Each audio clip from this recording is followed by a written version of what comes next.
शूरभिशरणम् शूरभिशरणम् शूरभिशरणम् शूरभिशरणम् शूरभिशरणम् शूर।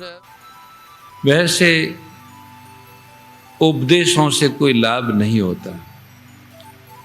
उपदेश गाने की सुनने की चीज नहीं है। भगवान की लीला तो सुनने की गाने की, भगवान का यश सुनने गाने कहने का है, पर ये जो उपदेश है वो समझने की चीज है, स्वीकार करने की चीज है। इसलिए ज्यादा उपदेश यहाँ किसको, जो सभी जानते हैं कौन सा उपदेश देना, स्वीकार नहीं करते हैं। कहने वाले तो बहुत है, लाखों है, पर उसको स्वीकार करने वाले वीर पुरुष कौन है, वीर बहन कौन है, बहुत कम है। महात्मा जी कहते सब कायर है, बोले यहाँ तो भाई इस कारण उपदेश देने की आवश्यकता नहीं। भगवान का यश गा के शांत हो जाओ, और शांत होने से हमारे महर्षि रमन और परम प्यारे पीर श्री स्वामी शरणानंद जी, इन दोनों के साधना में ये अनुभूति हुई, विशेष अनुभूति। वैसे शास्त्रों में तो है ये बात, पर इनके माध्यम से विशेष रूप से प्रकट हुई। मूक सत्संग, शांत हो जाना, बोलो मत। वहां रमन महर्षि जी के वहां तो बोलना बिल्कुल बंद था, और शरणानंद जी महाराज के पास भी कोई मिलने आता तो कोई बोलता तो बोले, हर लिखा हुआ रहता, हर चर्चा करो, सब चर्चा करो, पर चर्चा नहीं। भगवान की चर्चा करो, अपने आप की चर्चा करो।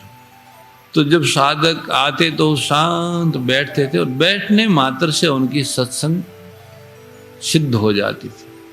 वास्तव में श्रेष्ठ सत्संग का जो सबसे श्रेष्ठ स्तर है वो तो शांत मुक्त ही है।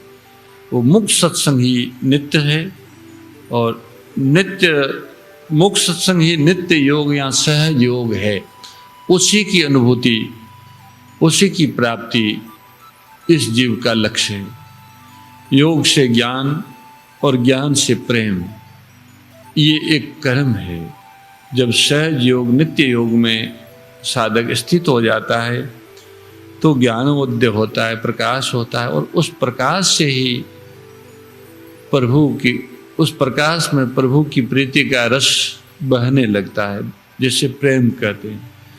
तो सबसे ऊंचा स्तर भगवान के प्रेम का है। योग से ज्ञान और ज्ञान से प्रेम, ये कर्म है। और योग की भूमि में ज्ञान रूपी वृक्ष पर प्रेम रूपी फल लगते हैं, ऐसा भी कह सकते हैं। हम सभी योग बोध और प्रेम, योग को आप सेवा कह सकते हैं। सेवा से समता की प्राप्ति होती, गीता के अनुसार। निष्काम भाव से सेवा करने पर, या सर्वहितकारी प्रवृत्ति जिसमें सबका भला हो, ऐसा कोई सेवा करने से सबका भला गौ माता से, इसलिए गौ सेवा ही सर्वहितकारी प्रवृत्ति है। तो गौ सेवा से समता की प्राप्ति होती है। समतव योग उच्यते, गीता ने समता को योग माना है। और जब चित्त सम हो जाता है, मन बुद्धि सम हो जाती है, तो मन निर्विकल्प हो जाता है, बुद्धि अवश्य हो जाती है। अर्थात मन, बुद्धि और इंद्रियों, शरीर का साथ छूट जाता है। यहाँ ये तीनों अलग दिखने लग जाते हैं, इसी को ज्ञान कहते हैं। जब मन, बुद्धि, शरीर मैं नहीं हूं, ये दिख जाता है, तो फिर सीधा वो बिना सहारे तो रह नहीं सकता। इसलिए तुरंत ही वो भगवान के सम्मुख हो जाता है, उन्हीं को अपना मानता है। उन्हीं को जो अपना है वो मानता है नहीं, उसको याद आ जाता है कि अरे ये नहीं, ये मैं था, ये मेरे हैं, शरीर मेरा नहीं, संसार नहीं, मेरे ये। नष्ट मोह स्मृति लब्धा, मोह नष्ट होने से स्मृति प्राप्त हो गई। मतलब पहले से वो हमारे ही थे, पर मोह के कारण हम उत्पत्ति विनाशशील शरीर आदि को अपना मानते थे। मोह नष्ट होते ही जो अपने हैं उनकी स्मृति जग गई। तब प्रसादा मया ज्योति, भगवान के कृपा से भगवान की स्मृति जगती है।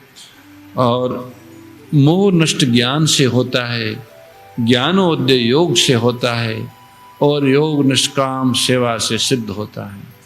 निष्काम सेवा का स्रोत वेद लक्षणा गो माता है। हम सभी भाग्यशाली हैं, हमारे गोपाल ने और गोपाल के सखा ने गो सेवा का हमें अवसर दिया है, गो सेवा अभियान से हमें जोड़ा है। हम विश्वास करते हैं कि जिस भी साधक के मन में इसी जन्म में प्रभु पाने का, प्रभु का प्रेम पाने का भाव होगा, उसको मिलेगा। सेवा, त्याग और प्रेम, योग, बोध और प्रेम कहो अथवा सेवा, त्याग और प्रेम कहो। असत का संग छोड़ लेंगे, ज्ञान से ही छोड़ेंगे, तो असत को छोड़ना ही त्याग, सच्चा त्याग है। अपना असत के साथ जो संबंध है, असत तो छुटा हुआ है, तो असत के साथ झूठा माना हुआ संबंध है, इसको छोड़ना त्याग कहलाता है। और ये त्याग का बल योग से आता है, योग सेवा से सिद्ध होता है। तो सेवा से योग, योग से त्याग और त्याग से भगवत प्रेम की प्राप्ति हम सबको इसी जन्म में हो सकती है। गौ सेवा से,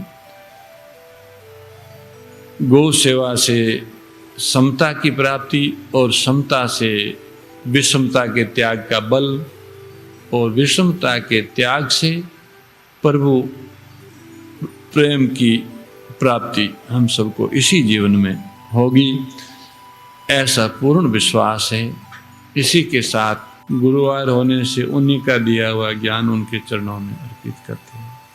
नारायण नारायण नारायण।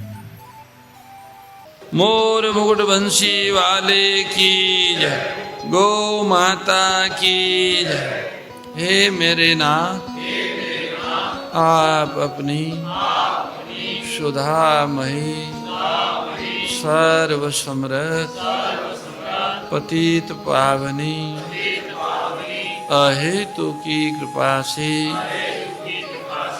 मानव मात्र को विवेक का आदर तथा बल का सदुपयोग करने का सामर्थ्य प्रदान करें। एवं हे करुणा सागर, आप अपनी अपार करुणा से शीघ्र ही राग द्वेष का नाश करें, जिससे सभी का जीवन सेवा, त्याग और प्रेम से परिपूर्ण हो जाए। ओम आनंद, ओम परमानंद, ओम सच्चिदानंद। नारायण नारायण नारायण। जय गो माता, जय गोपाल।